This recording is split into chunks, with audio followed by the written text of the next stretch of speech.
மகர ராசி மற்றும் லக்னக்காரர்களுக்கு இந்த குரு பெயர்ச்சி இவ்வளோ நாள் 6ஆம் இடத்துல இருந்து ஒரு பிரச்சனையும் சலசலப்பையும் கடன்களையும் பண கஷ்டத்தையும் கொடுத்துட்டு இருந்த குரு பகவான் இப்போ 7ஆம் இடத்துல வந்து அது உச்ச வீட்டுக்கு வந்து உங்களுடைய லக்னத்தை பார்க்கிறார்.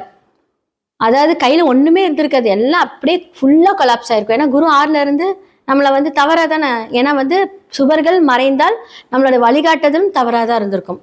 யோசிச்சது எல்லாமே தவறா போய் முடிஞ்சிருக்கும். பிளானிங் கரெக்டா இருந்திருக்கும், ஆனா போய் அது ப்ராப்ளம்ல போய் முடிஞ்சிருக்கும். ஆனா இப்ப அதெல்லாம் அப்படியே மாறி உங்களோட செயல்பாடுகள் என்னென்னலாம் நீங்க தவறு செஞ்சீங்களோ அது எல்லாமே ஒரு நல்ல மாற்றத்தை கொடுக்கக்கூடிய ஒரு காலம். 7ஆம் இடத்துல இருந்து லக்னத்தை பார்க்கிறார்.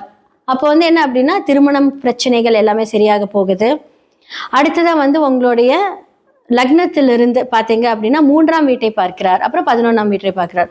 ஸோ உங்களுடைய சில முயற்சிகள், உங்களுடைய எல்லாமே நீங்க என்னென்ன பண்றீங்க, தொழில நீங்க விரக்தி ஆயிட்டீங்க, தொழில தேவையில்லாத செலவுகள் எல்லாமே உங்களுக்கு வந்து பிளாக் ஆயிருக்கும். நகையெல்லாம் நீங்க வந்து வச்சிருப்பீங்க, நிறைய மார்டேஜ் பண்ணி எல்லாமே செலவு பண்ணியிருப்பீங்க.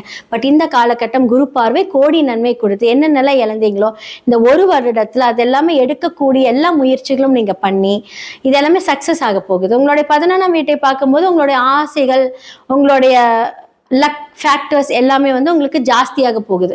ஸோ மகரத்துக்கு இப்போதான் வந்து உங்களுக்கு 7 நாட்டு சனியிலேருந்து விடுபட்டாலும் குரு பார்வை உங்களுக்கு நன்மையான செயல்களை தரும். ஏதாவது தவறான செயல்கள் நீங்கள் பண்ணக்கூடாது. ஒரு பிஸ்னஸில் ஏதாவது வந்து ஒரு குறுக்கு வழியில் சாதிக்கலாம் அப்படின்னு வந்து நிறைய பேர் சனி வீட்டில் இருக்கக்கூடியவர்கள் வந்து சீக்கிரமாக சம்பாதிக்கணும்னு நினைப்பாங்க. இந்த மாதிரியான மென்டாலிட்டியெல்லாம் இருக்கும். பட் நீங்கள் எல்லாமே குரு பார்வை பார்க்கும்போது தேவையில்லாத விஷயத்தில் ஈடுபட்டீங்க அப்படின்னா குரு மண்டையில தட்டி உட்கார வச்சிருவாரு.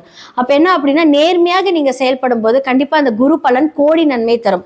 ஸோ உங்களோட முயற்சியா இருக்கட்டும், உங்களுடைய ஆசைகளா இருக்கட்டும், உங்களோட செயல்பாடுகளா இருக்கட்டும், எல்லாமே நிதானிச்சு நேர்மையா இந்த வழி கொண்டு போனீங்க அப்படின்னா 100% இல்லை 1000% வந்து அது உங்களுக்கு வெற்றியை தரும்.